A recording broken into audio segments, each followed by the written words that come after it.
Hello students, पिछले lecture में हमने बैलेंस शीट टॉपिक डिस्कस किया था। आज हमारा टॉपिक है important items relating to not for profit organisation. इसमें हमारी कुछ आइटम्स कुछ हैं, तो ये हमें देखनी है कि नॉट फॉर प्रॉफिट ऑर्गेनाइजेशन में ये कैसे रिलेट करती है, मतलब इनमें कैसे यूज़ होती हैं। ठीक है, तो फर्स्ट हमारी इसमें है subscription. Subscription it is the main source of income of not for profit organisation. Subscription जो है ये मेन सोर्स ऑफ इनकम है नॉट फॉर प्रॉफिट ऑर्गेनाइजेशन के लिए। ठीक है, इससे जो है इनकम जो है वो ज़्यादा होती है। It is the amount paid by members at regular intervals. ये जो अमाउंट है सब्सक्रिप्शन का, जो अमाउंट है ये मेंबर्स पेड करते हैं एट रेगुलर इंटरवल्स के बाद, मतलब कुछ इनकी टाइमिंग फ़िक्स होती है, जैसे 6 मंथ्स, आफ्टर 1 ईयर। तो ये सब्सक्रिप्शन जो है वो पे की जाती हैं। As a subscription are treated as revenue receipt and subscription relating to the current year are shown on the credit side of the income and expenditure account. अब सब्सक्रिप्शन जो है इसको हम रेवेन्यू रिसिप्ट में ट्रीट करते हैं, इसको revenue receipt माना जाता है, और जो सब्सक्रिप्शन करंट ईयर से रिलेट होती है उसको हम क्रेडिट साइड लिखते हैं, शो करते हैं इनकम और एक्सपेंडिचर अकाउंट में। Subscription outstanding are shown on the asset side of the balance sheet, और जो सब्सक्रिप्शन आउटस्टैंडिंग होती है वो हमारी बैलेंस शीट में एसेट साइड आती है। इसके जो हमारे फॉर्मेट्स हैं ये आप पीछे इनकम एंड एक्सपेंडिचर अकाउंट का भी फॉर्मेट हम देख चुके हैं, पढ़ चुके हैं, बैलेंस शीट का भी देख चुके हैं। तो आपको पता होना चाहिए सब्सक्रिप्शन जो है हमारी वो कहाँ कहाँ ऐड होती है, कहाँ कहाँ हम इसको लिखते हैं। सब्सक्रिप्शन रिसीव्ड इन एडवांस, ये जो हमारी सब्सक्रिप्शन एडवांस में रिसीव होती है करंट ईयर की, for the next year are shown on the liability side, और ये जो है वो लाइबिलिटी साइड बैलेंस शीट की में शोन करी जाती है। तो ये थी सब्सक्रिप्शन। नेक्स्ट है life membership fees. In order to become the member of an organization for the whole life, some members pay the membership fees in lump sum. अब मेंबर्स ऑर्गेनाइजेशन का मेंबर बनने के बाद जो है इसके जो मेंबर्स क्या करते हैं, एक मेंबरशिप फ़ी पे करते हैं, मतलब कुछ लम्प सम में। तो उसको once in their lifetime, मतलब वो पूरे लाइफ टाइम की होती है। ठीक है, कुछ अमाउंट ऐसा होता है जो पूरे उनका लाइफ टाइम का होता है। It is a receipt non recurring nature, it that is capital receipt. ये हमारी कैपिटल रिसिप्ट मानी जाती है, because the members will not be required to pay membership fees annually, क्योंकि इसमें मेंबर्स को एनुअली जो है मेंबरशिप फ़ीस पे नहीं करनी पड़ती है, वो सिर्फ एक ही बार पे कर देते हैं। ठीक है, तो it is not credit to income and expenditure account and shown separately on the liability side of the balance sheet, और इसको हम क्या करते हैं, लाइबिलिटी साइड जो है बैलेंस शीट में शो करते हैं। When the membership is ceased the relevant amount transfer to capital fund, और जब मेंबरशिप सीज हो जाती है तो इसका जो अमाउंट है वो कैपिटल फंड में ट्रांसफ़र कर दिया जाता है। Now third is entrance fees. Entrance fees is paid by the new member at the time of joining the organisation. अब ये जो फीस है ये न्यू मेंबर जब भी ज्वाइन करते हैं ऑर्गेनाइजेशन तो उनको ये पे करनी पड़ती है। Since the fees is paid only once by member, so it is clearly of non recurring nature. तो ये जो है एक ही बार पेड होती है जब वो एंट्री होती है। तो as such it should be treated as capital receipt, इसको हम कैपिटल रिसिप्ट बोलते हैं, और इसको हम लाइबिलिटी साइड बैलेंस शीट की शो करते हैं। फोर्थ है legacy, is the amount received by not for profit organisation on the death of a person और member as per his will. अब ये लेगेसी क्या है, ये एक अमाउंट है जो नॉट फॉर प्रॉफिट ऑर्गेनाइजेशन जो है वो रिसीव करता है, उनको मिलता है। कब मिलता है, on the death of a person, जब पर्सन की जो मेंबर होते हैं उनकी जब डेथ हो जाती है एज़ पर हिज विल, उसकी विल के अकॉर्डिंग मिलता है। अगर वो चाहता है तो वो अमाउंट जो है वो ऑर्गेनाइजेशन को वो दे सकता है। It appear on the debit side of receipt and payment account, और इसको हम रिसिप्ट एंड पेमेंट अकाउंट की डेबिट साइड शो करते हैं। Then fifth is donation. Charitable organisation generally receive donation from any person. अब जो है डोनेशन जो है ऑर्गेनाइजेशन को वो किसी भी पर्सन से मिल सकती है, इन अ वे ऑफ, मतलब company by way of a gift, gift के अकॉर्ड, मतलब उसमें mostly donation are received in cash, cash में रिसीव्ड होती है, बट कुछ आइटम्स जो हैं वो क्या है, आर्टिकल्स लाइक फ़ैन, इसको भी हाँ वो है डोनेशन ऑर्गेनाइजेशन को मिल सकते हैं, जैसे फ़ैन हो गया, वाटर कूलर हो गया, ऑर्गेनाइजेशन हो गया, ये फर्नीचर हो गया, अलमीरा हो गया। तो ये सब चीज़ें जो हैं वो डोनेशन करी जाती हैं कहाँ पे, ऑर्गेनाइजेशन को। Now Sixth is endowment fund. Endowment fund is a fund which provide permanent means of support for any organization or institution. अब ये वो फंड है जो कि प्रोवाइड किया जाता है permanent means of support for any organisation और इंस्टीट्यूशन. मतलब एक ये फंड जो है ये परमानेंटली क्या करा जाता है ऑर्गेनाइजेशन के लिए एज अ सेविंग करके रखा जाता है. मतलब ऑर्गेनाइजेशन को इसकी कभी भी ज़रूरत पड़ सकती है.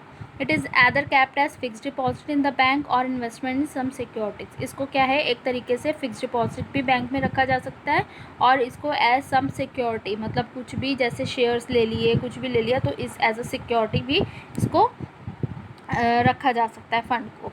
ठीक है. इसको हम it is a receipt of capital nature. It is recorded on the liability side of balance sheet. और इसको हम कहाँ करते हैं शो करते हैं लाइबिलिटी साइड बैलेंस शीट की. ठीक है. Now seventh is specific fund. Some organization establish some specific fund with special objectives such as charity fund. अब ये कुछ organizations जो हैं वो एक मतलब कुछ तरीके के फंड जो हैं वो बनाते हैं जैसे कि charity fund, tournament fund, building fund, entertainment fund. ये सारे फंड्स अलग अलग होते हैं. तो जो भी पैसा आता है तो ये मतलब जिसके अकॉर्डिंग आता है. जैसे चैरिटी आई तो वो चैरिटी फंड में चली गई, टूर्नामेंट के लिए पैसा आया तो टूर्नामेंट फंड में चला गया. तो ऐसे ये फंड्स जो है वो बनाए जाते हैं. और इसको it is recorded it will not be recorded in the income and expenditure account and but are added to the concerned fund and the expenses relating to this fund are deducted from the fund. इसको क्या है expenses जितने भी इसके साथ मतलब खर्चे होते हैं तो उसमें से डिडक्ट कर लिए जाते हैं. And the balance is shown on the liability side. जो बैलेंस बचता है वो लाइबिलिटी साइड जो है वो शोन कर दिया जाता है बैलेंस शीट की. 8th है grant from government agencies. Not for profit organisation receive different type of grant from the state and central government, national and international agencies. अब ऑर्गेनाइजेशन जो है कुछ तरीके का मतलब जो है इनको क्या मिलता है ग्रांट मिलता है स्टेट सेंट्रल गवर्नमेंट के पास मतलब थे. In case grant are receive for a particular purpose as capital receipt they are shown on the liability side. अगर किसी पर्टिकुलर पर्पस के लिए उनको जो है वो ग्रांट मिलता है तो वो कहाँ शो किया जाता है लाइबिलिटी साइड बैलेंस शीट की. ठीक है.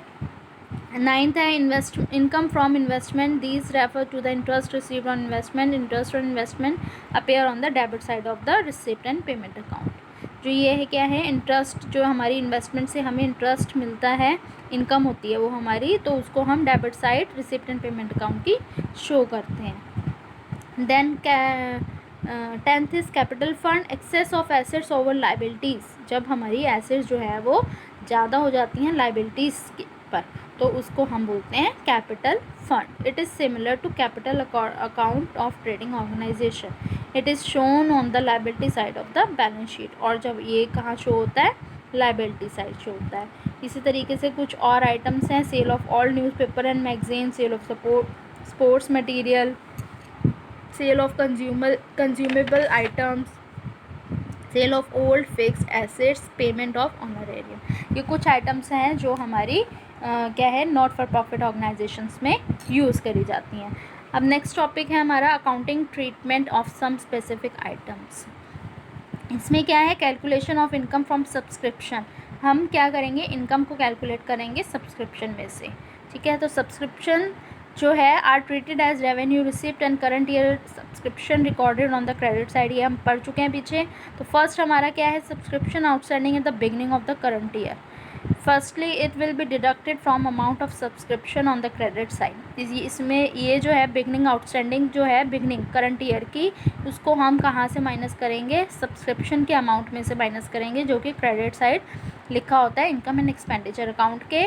और इसको फिर हम जो हमारा अमाउंट होगा वो हम कहाँ शो करेंगे asset side of the opening balance sheet. ठीक है. फिर है subscription outstanding at the end. ये बिगनिंग था ये एंड है on the current year same year का मतलब. Firstly it will be added to the amount of subscription. इसको हम सब्सक्रिप्शन के अमाउंट में ऐड कर देंगे जो कि इनकम एंड एक्सपेंडिचर अकाउंट में लिखा होता है और उसको फिर हम asset side closing balance sheet में शो करेंगे. ठीक है.